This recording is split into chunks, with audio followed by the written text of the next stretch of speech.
Et voici maintenant le candidat indépendant à la mairie de Château-Richer, M. Jérôme Verreau. Tout d'abord, je veux revenir sur le projet de voie de contournement qui est vraiment un enjeu majeur à Château-Richer. Mais je ne veux pas que ce soit seulement cet enjeu-là qui soit discuté autour de la campagne électorale. La campagne électorale vise à faire en sorte de propulser la ville dans le 21e siècle. Et le projet de voie de contournement ne doit pas être seulement un élément, ce n'est pas une question référendaire, l'élection municipale sur le projet de la voie de contournement uniquement. Moi, mon but premier dans le projet de voie de contournement, c'est de décréter un moratoire. Un moratoire, ça veut dire qu'on gèle le projet présentement. Je vais te rendre tout public, toutes les études qui ont été faites jusqu'à présentement, contrairement à l'équipe Démocratie Château-Richer. Et par la suite, je veux que tous les intervenants qui soient concernés, les citoyens, les élus, les entreprises, mais aussi le gouvernement du Québec s'impliquent activement dans le dossier, parce que le dossier est avant tout, selon moi, un problème de compétence du gouvernement du Québec, parce que c'est lui qui nous contraint dans les redevances qu'on peut exiger des carrières et des sablières. Puis c'est le gouvernement du Québec qui émet les permis. Donc, je veux que le gouvernement du Québec soit un acteur majeur dans ce dossier-là. Je sais que pour l'équipe Gino Pouliot, malheureusement, leur position sur le dossier semble plutôt floue. Dans leur programme qu'on a pu consulter, et qui est d'ailleurs c'est un programme qui a changé en cours de route, on a une version papier, puis il y a aussi une version qui avait été publiée sur leur site Internet, mais malheureusement, ça a changé en cours de route. On ne sait pas trop les raisons, mais moi, j'ai analysé la dernière version qu'on a eue papier. Et puis, par la poste, et dans ce document-là, la seule position qu'ils font, c'est qu'ils nous disent que pour eux, il leur semble immoral de continuer le projet. Mais qu'est-ce que ça veut dire, sembler immoral? Est-ce que ça veut dire qu'on continue pareil, qu'on le réalise ou qu'on ne le réalise pas? Malheureusement, on sait que Gino Pouliot et deux de ses conseillers, candidats comme conseillers, ont été des membres fondateurs du comité de protection du boisier du Saut-à-la-Puce. Mais malheureusement, depuis la campagne électorale, on dirait que ce comité-là n'existe plus. Et les objectifs que ce comité-là avait n'existent plus. Et ça, je crois que l'équipe de Gino Pouliot devrait se positionner sur le dossier.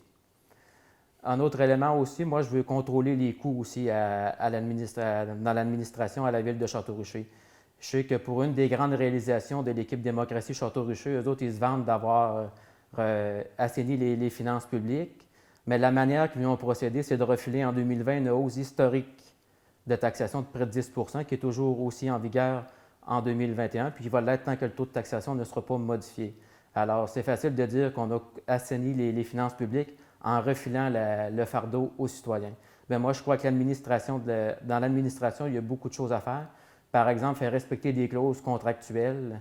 Quand on signe des contrats, il y a plusieurs exigences que les fournisseurs doivent faire, mais malheureusement, lorsqu'ils ne sont pas rencontrés, la solution à la ville de Château-Richer avec l'équipe Démocratie Château-Richer, c'est de refaire les travaux à l'interne à notre propre coût, ce qui augmente le fardeau des contribuables. Aussi, pour l'équipe de Gino Pouliot, on voit que c'est une méconnaissance de ce que fait une ville, une MRC et un gouvernement du Québec, parce que quand on lit son programme, il y a plusieurs éléments qui sont dédoublés. Par exemple, il nous parle de mettre en place un programme pour la rénovation, pas la rénovation, mais la mise à niveau des installations septiques.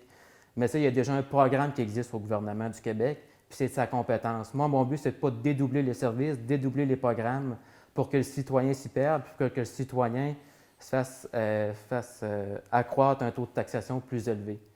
Aussi, ce qui est un enjeu présentement, c'est le dossier de la piscine municipale à Beaupré. Malheureusement, ce projet-là, il y a deux municipalités qui ne veulent plus en faire partie parce que ça représente des coûts par unité d'évaluation d'environ 50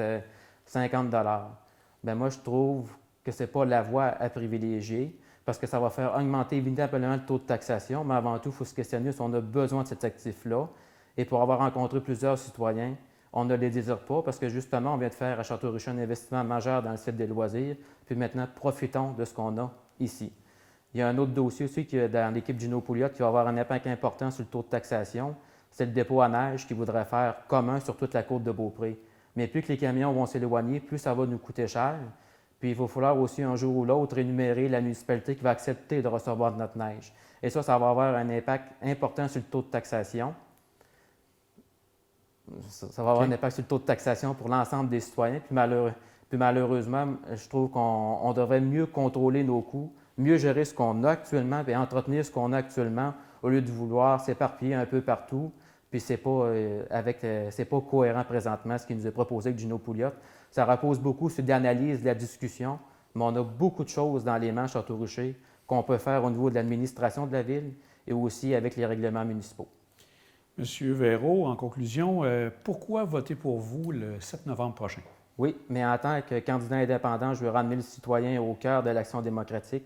Et en tant qu'indépendant, ça ne veut pas dire que je vais gérer la ville seule. Ça veut dire que tous les élus vont avoir un droit de parole, tout va être public, puis chacun va être le bienvenu à l'hôtel de ville, puis tout le monde va avoir accès à toutes les mêmes informations pour qu'enfin, ensemble, on puisse discuter d'égal à égal et qu'on fasse progresser notre merveilleuse ville. Avoir accès à toutes les mêmes informations pour qu'enfin, ensemble, on puisse discuter d'égal à égal et qu'on fasse progresser notre merveilleuse ville. Bien, bonne chance, M. Véro, pour les élections à venir. Merci, M. Blondeau.